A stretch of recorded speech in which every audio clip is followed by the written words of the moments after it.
வேங்கை வயல் குடிநீர் தொட்டியில் மனித கழிவை கலந்த விவகாரத்தில் 3 பேருக்கு தொடர்பு உள்ளது.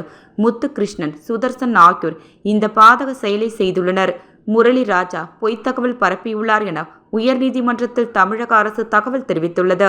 புதுக்கோட்டை மாவட்டம் வேங்கை வயல் கிராமத்தில் 2022ஆம் ஆண்டு டிசம்பர் 26 குடிநீர் தொட்டியில் மனித கழிவு கலக்கப்பட்டதாக புகார் எழுந்தது.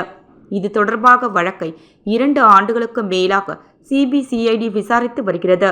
இந்த வழக்கு சிபிஐ அல்லது சிறப்பு புலனாய்வு விசாரிக்க வேண்டும் என சென்னை உயர்நீதிமன்றத்தில் வழக்கறிஞர் ராஜ்கமல், மார்க்ஸ் ரவீந்திரன் உள்ளிட்டோர் பொதுநல வழக்கு தொடர்ந்தனர்.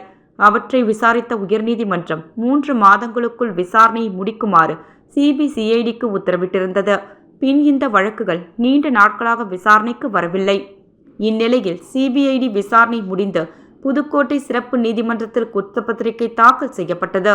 இதுகுறித்து உயர்நீதிமன்றம் தமிழக அரசு கூறியதாவது: வேங்கை வயல் குடிநீர் தொட்டியில் மனித கழிவை கலந்த விவகாரத்தில் 3 பேருக்கு தொடர்பு உள்ளது. முத்துகிருஷ்ணன், சுதர்சன் ஆகியோர் இந்த பாதக செயலை செய்துள்ளனர். முரளி ராஜா பொய்த் தகவல் பரப்பியுள்ளார்.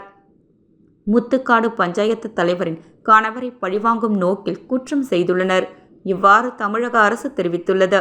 இந்த சம்பவம் தொடர்பாக நீதிமன்றத்தில் புகைப்பட ஆதாரங்கள் தாக்கல் செய்யப்பட்டது. இதையடுத்து அறிக்கையை மனுவாக தாக்கல் செய்யும்படி தமிழக அரசுக்கு தலைமை நீதிபதி அமர்வு உத்தரவிட்டது. இந்த வழக்கில் 2 ஆண்டுகளுக்கு பிறகு துப்பு துலங்கி உள்ளது என்பது குறிப்பிடத்தக்கது.